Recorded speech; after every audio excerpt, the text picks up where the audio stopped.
Antarctica మంచు పలకాలతో ఎప్పుడు చల్లగా ఉండే ప్రాంతం ఇప్పుడు ప్రపంచానికి చెమట పుట్టిస్తోంది. దానికి కారణం అంటార్కిటికా భూమి చీలిపోతుంది. అవును, దాదాపు 2 కిలోమీటర్ల పొడవుతో ఈ అంటార్కిటిక్ ఖండం ఇప్పటికే 2 భాగాలైంది. దీని పేరు కాస్మోవన్. ఇది చాలా లోతైన చీలిక. అయితే ఇలా మంచులో పగుళ్ళు రావడం మొదలు మాత్రమే, అసలు కథ ముందుంది.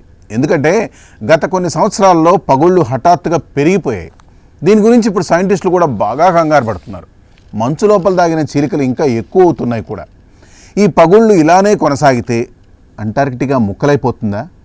మరి అంటార్కిటికా ముక్కలైతే ప్రపంచానికి వచ్చే ముప్పు ఏమిటి? దాని గురించి సైంటిస్టుల భయం దేనికి? ఈ వివరాలన్నీ మీకు ఈ వీడియోలో పూర్తిగా వివరిస్తాను. వీడియో అయితే ఎక్కడ స్కిప్ అవ్వకుండా చూడండి.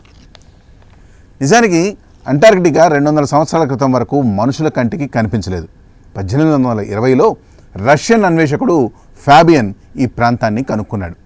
దాని 2500 మీటర్ల ఎత్తైన శిఖరాలు అప్పట్లో అక్కడ పరిశోధనలకు పూర్తిగా అడ్డుపడ్డాయి. అప్పటి నుండి చాలా దేశాలు అక్కడ పరిశోధనలు చేయాలని ప్రయత్నిస్తూనే ఉన్నాయి. మీకు తెలుసా, ప్రపంచంలోని 70% తాజా నీరు మంచుగడ్డలుగా నిల్వ ఉండేది ఈ అంటార్కిటికాలోనే. ఒకవేళ ఈ మంచు పలకలు కానీ పగిలిపోతే లేదా కరిగిపోతే సముద్ర స్థాయి 2 రెట్లు పెరుగుతుంది.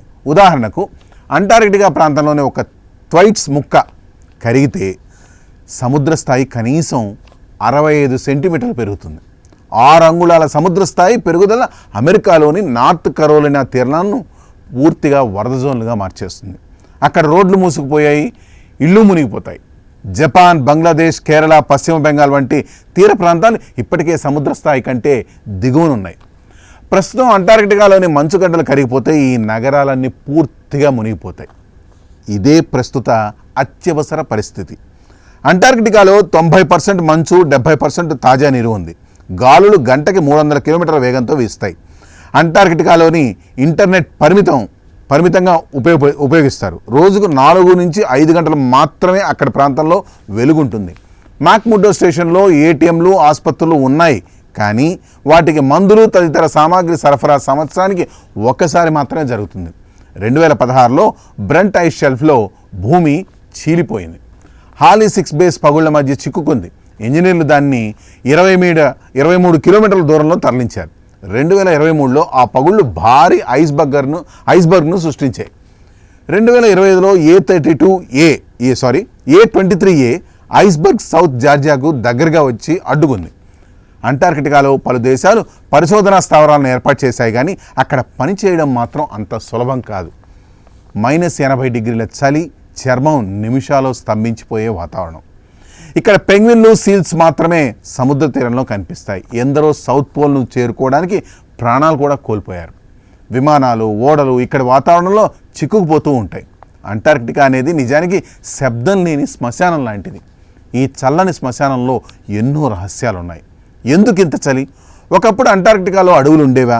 ఇక్కడ ఏలియన్ షిప్లు ఎక్కువగా ఎందుకు కనిపిస్తున్నాయి? ఇటువంటి ప్రశ్నలకు ఇంకా సమాధానాలు వెతుకుతూనే ఉన్నారు. అంటార్కిటికాలో ఇన్ని నెగిటివ్ న్యూస్ ఉన్నా ఒక గుడ్ న్యూస్ అయితే ఉందండోయ్. అదేంటంటే అంటార్కిటికాలో 500 బిలియన్ బ్యారెల్స్ చమురు దాగుంది. ఇది కానీ బయటికి తీస్తే దాదాపు 13 ఏళ్ళు ప్రపంచం మొత్తం చమురు ఉపయోగించవచ్చు. కానీ అంటార్కిటికా ఒప్పందం చమురు డ్రిల్లింగ్ని నిషేధిస్తుంది. అంతేకాదు, ఇక్కడికి వచ్చే టూరిస్టులు కూడా చాలా కఠిన నిబంధనలు పాటించాలి. ఉదాహరణకు ఇక్కడ మంచుపై కూర్చోవడం నిషేధం. ఎందుకంటే మనుషులు అలా కూర్చోవడం వల్ల వైరస్లు సీల్స్, పక్షులకు సోకుతున్నాయి. నిజానికి అంటార్కిటికా అనేది మనకు ఒక పరీక్ష లాంటిది. అంటార్కిటికాను జయించడం అంటే ప్రకృతితో పోటీ పడడం లాంటిది. ఇప్పుడు ఇక్కడ పగిలి కరిగిపోతున్న మంచు ఫలకాలు రేపటి రోజున ఎటువంటి ఉపద్రవాన్ని తీసుకొస్తాయో అని సైంటిస్టులకు చెమట పట్టిస్తున్నాయి. ఏదేమైనప్పటికీ చల్లని మంచుగడ్డ వేడిగా చెమట పోయిస్తుందనేది నిజం. ఈ విషయంపై మీ కామెంట్స్ తెలియజేయండి.